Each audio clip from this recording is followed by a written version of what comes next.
Сейчас приехал на станцию HKU, это Hong-Kong University. Вау, вот это прикол, я вышел, получается, на лифте и сразу же, я не знаю на каком этаже, на 20-м этаже.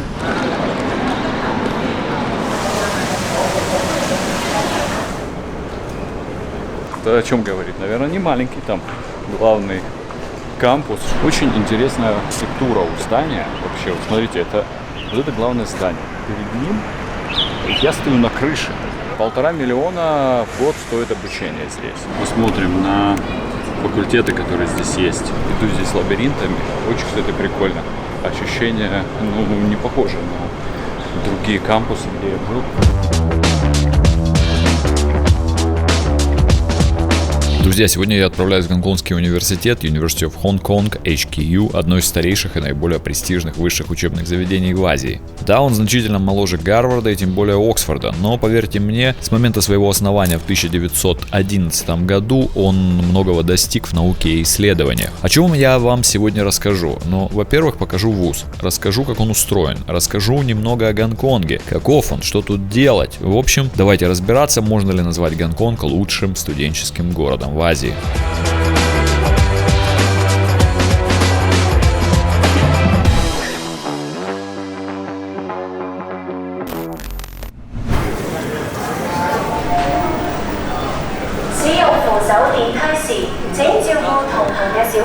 Сейчас приехал на станцию HKU, это Hong-Kong University. Станция также называется HKU. И чтобы разобраться, как пройти к нему, выйти, потому что вот много. Да, смотрите, здесь есть указатели. Удобно, кстати. Давайте посмотрим. Вот смотрите, получается, вот я нашел, да, лево-право. The University of Hong Kong Main Campus. Везде что-то по университету есть. Но мы идем к центральному кампусу.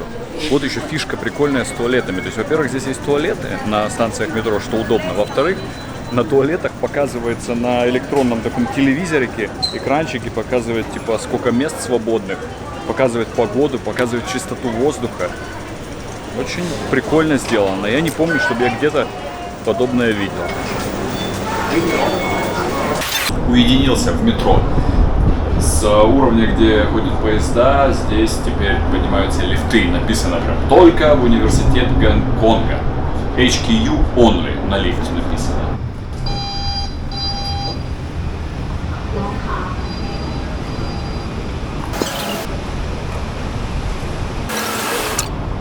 Вау, вот это прикол, я вышел, получается, на лифте и сразу же, я не знаю на каком этаже, на 20-м этаже, вы поняли? То есть я вышел с лифта и сюда сразу. Да, очень интересно, и интересно прям сразу же, прям с лифта и со станции метро, уже интересно. Тут студенты у нас. Какой-то выпуск здесь проходит, смотрите, в костюмах, все нарядные. Я не как-то специально сюда приехал, ни на какие не выпуски. О, видите, там еще фудкортик внизу. Очень необычное здание, если честно посмотреть. Вот это, допустим. Вот это. Под нами. Здесь деревья.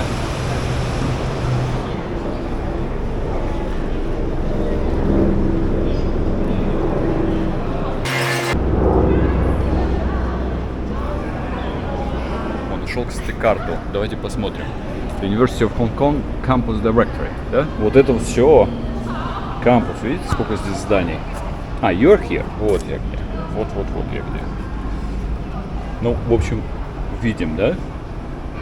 Какой у нас кампус. 35 зданий я вижу точно. Если даже говорить о предметах изучаемых, если только зданий здесь 37.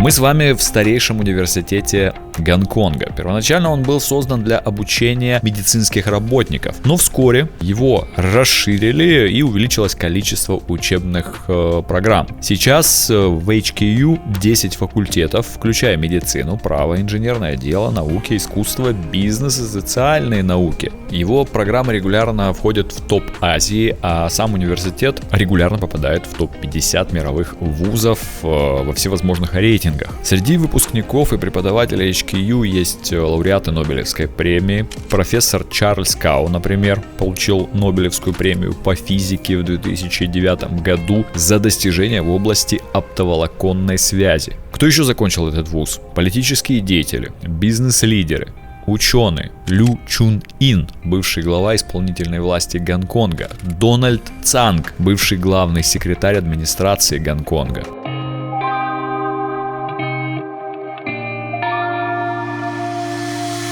Мейн-кампус налево и мейн-кампус направо. Так куда же идти, налево или направо?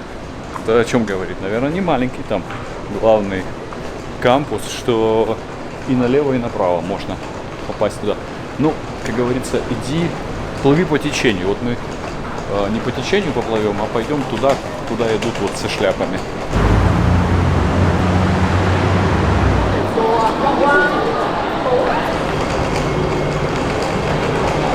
Иду здесь лабиринтами. Очень, кстати, прикольно. Ощущение, не похоже на другие кампусы, где я был. Во-первых, он как на холме, так расположен. Разные такие здания, очень урбанистические, видите. Здесь зелени сколько. Тоже.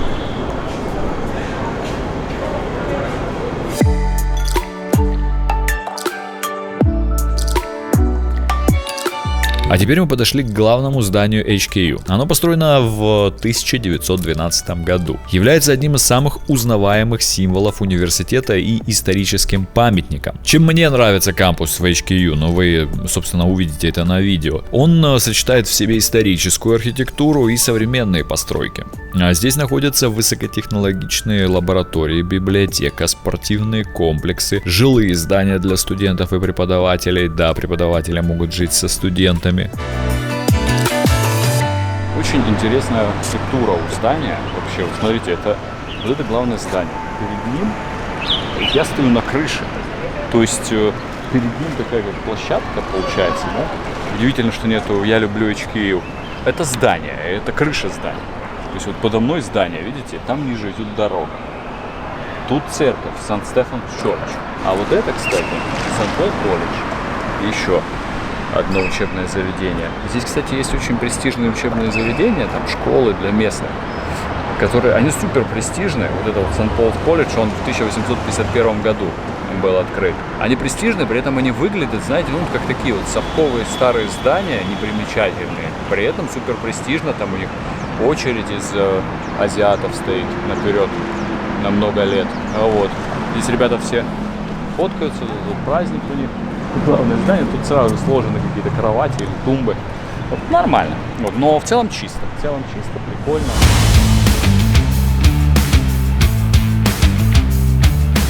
Вам может показаться интересно то, что университет играет важную роль в общественной жизни Гонконга. Что это такое? Он участвует в разработке государственных политик, общественных дебатах, благотворительных инициативах. Университет сыграл важную роль в разработке методов борьбы с различными заболеваниями. Гонконгский университет продолжает оставаться ведущим образовательным и исследовательским центром, оказывая значительное влияние на развитие науки, культуры и общества как в Гонконге, так и во всем мире. Как вообще здесь живется студентам? Ну смотрите, Гонконг — это международный центр иностранных студентов и преподавателей, мультикультурная учебная среда, куча возможностей для установления международных контактов. Помимо HKU здесь также находится Гонконгский университет науки и технологий HKUST, Китайский университет Гонконга CUHK. Они также входят в число лучших учебных заведений мира. Студентов привлекает то, что Гонконг является важным финансовым и деловым центром Азии. Студенты могут воспользоваться многочисленными стажировками, возможностями для трудоустройства в международных компаниях. Здесь проходят фестивали, концерты, выставки, спортивные события. Это супер туристический город. Все это делает жизнь студентов насыщенной и интересной. Гонконг обладает одной из самых эффективных систем общественного транспорта в мире, что делает перемещение по городу быстрым и удобным. Здесь, по сути, вам не нужна машина. Я об этом даже сделал отдельный выпуск. Вы его можете посмотреть у меня на втором канале о путешествиях. Бейте Егор Еремеев. Что по минусам? Конечно, и они тоже здесь есть, и главный минус — Гонконг известен своей высокой стоимостью жизни, аренда жилья, питания, другие повседневные расходы могут быть значительно выше по сравнению с другими городами, тем же самым Куала-Лумпуром. Жилье в Гонконге часто отличается небольшими размерами и высокой стоимостью.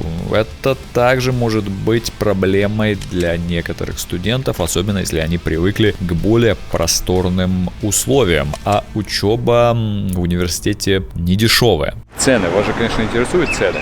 Для местных, конечно же, дешевле. Причем не просто дешевле, а в 3 раза дешевле. Для иностранцев, а мы с вами все иностранцы, я сомневаюсь, что у вас есть гонконгский паспорт, если вы смотрите этот видеоролик. 145 тысяч гонконгских долларов. Это на рубли, ну плюс-минус 1,5 миллиона. 1,5 миллиона в год стоит обучение здесь. Для местных в 3 раза дешевле. Это обучение в год, ежегодно надо платить. Ну, в целом, если сравнивать с любым англоязычным миром, то, в принципе, цена, ну, средняя, будем говорить так. Также многие не вывозят конкуренции, а учебные заведения в Гонконге известны своими высокими академическими требованиями и конкурентной атмосферой. Многие студенты испытывают высокий уровень стресса и давления. Климат тоже не для всех подходящий. Да, казалось бы, Гонконг такой хороший, приятный, здесь классно проводить время, но здесь также может быть довольно жарко и влажно летом. Это может быть непривычно и неудобно для некоторых студентов, кто привык к более холодному климату. Я, кстати, вам тоже советую посмотреть мой выпуск про образовательное чудо Сингапура. Многие сравнивают эти два города. Там я разобрал сингапурскую систему и сделал обзор некоторых вузов, которые считаются одними из лучших в мире. Образование в Гонконге прошло интересный путь развития, начиная с колониального периода под управлением Великобритании вплоть до возвращения города под китайский суверенитет в 1997 году. Вообще, если коротко, то внедряться какое-никакое образование началось в эпоху британского колониального управления. Зачем британцы так парились? Все просто, им нужны были кадры, которые будут образованными,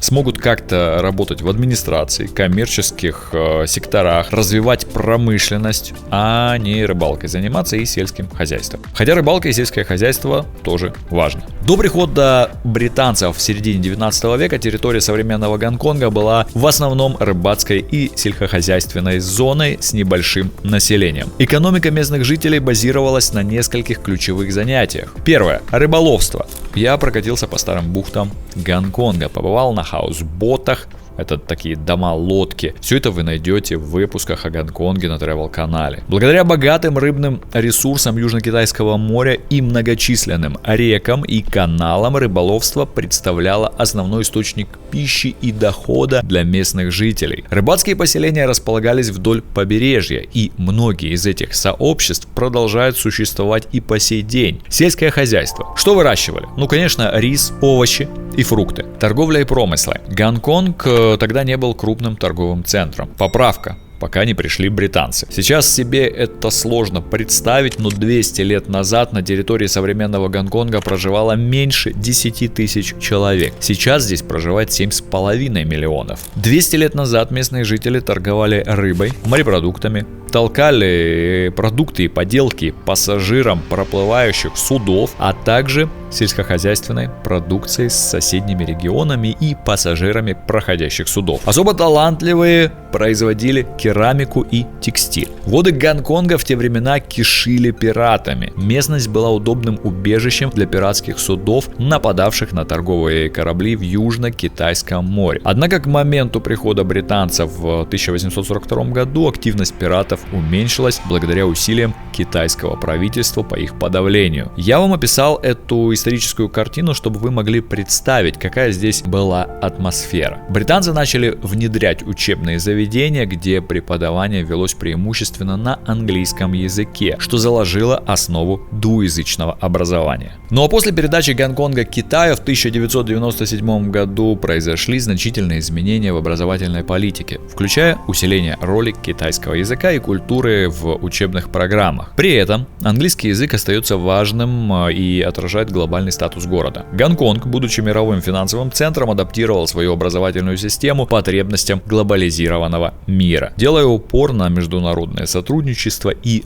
обмен. Быстрое развитие технологий тоже оказало значительное влияние на образование, с особым акцентом на STEM-дисциплины, то есть наука, техника, инженерия и математика. Студенты из Гонконга регулярно показывают выдающиеся результаты в международных оценках. Интересно, что раньше вуз в некотором роде подражал Манчестерскому университету, внедряя те же предметы и модели преподавания, что и Манчестер. В период с 1925 по 1926 года здесь прошли забастовки, и правительство решило увеличить количество курсов китайского языка. В 1927 году здесь появилась возможность получить степень по китайскому. После этого в ВУЗ активно инвестировали средства на развитие юридических и социальных наук. Так появилось 2 новых факультета. В 1982 году при стоматологической больнице принца Филиппа открыли факультет стоматологии, который по сей день в Гонконге является единственным факультетом, обучающим будущих стоматологов. Позже при ВУЗе появились еще архитектурная и педагогическая школы, а потом и самый молодой факультет ВУЗа — экономический. В 90-х правительство Гонконга начало реформировать ВУЗ. Здесь разнообразили обучение, значительно увеличили количество программ. Все это делалось, дабы студенты не уезжали по заграницам. И вы знаете,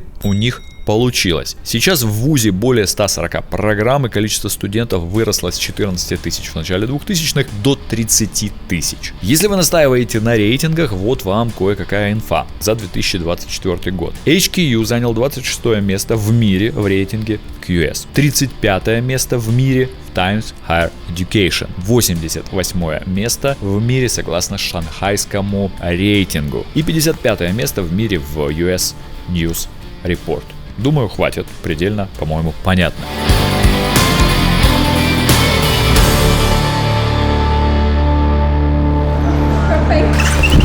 Гонконгский университет. С чем сравнить можно, если вы не знаете Гонконгский университет? Можно сравнить с Оксфордом, Кембриджем, Лондонской школой экономики, UCL, MIT, Гарвардом, Стэнфордом. Ну, пусть будет так, Гарвард и Стэнфорд. Ну, в общем, в азиатском мире это один из сильнейших вузов. И вообще в Гонконге он номер 1 сейчас. Друзья, на этом про университет Гонконга у меня все. Подпишитесь, если еще не сделали этого. Здесь на нашем канале мы публикуем огромное количество информации по зарубежному образованию, визам, различной туристической информации. И так вы ничего не пропустите. И подписывайтесь на мой второй канал, если вы любите путешествовать. Зовут меня Егор Еремеев. А на нашем сайте www.smaps.ru вы можете найти всю информацию о зарубежном образовании, включая детские лагеря, как поступить в зарубежные школы или вузы, а наши консультанты всегда ответят на все ваши вопросы. Мы также есть во всех соцсетях, просто вбейте SMAPS, неважно, будь то Instagram, Telegram, ВК, Яндекс.Дзен, мы есть везде. Добавляйте нас, пишите, где вам удобно. Пока!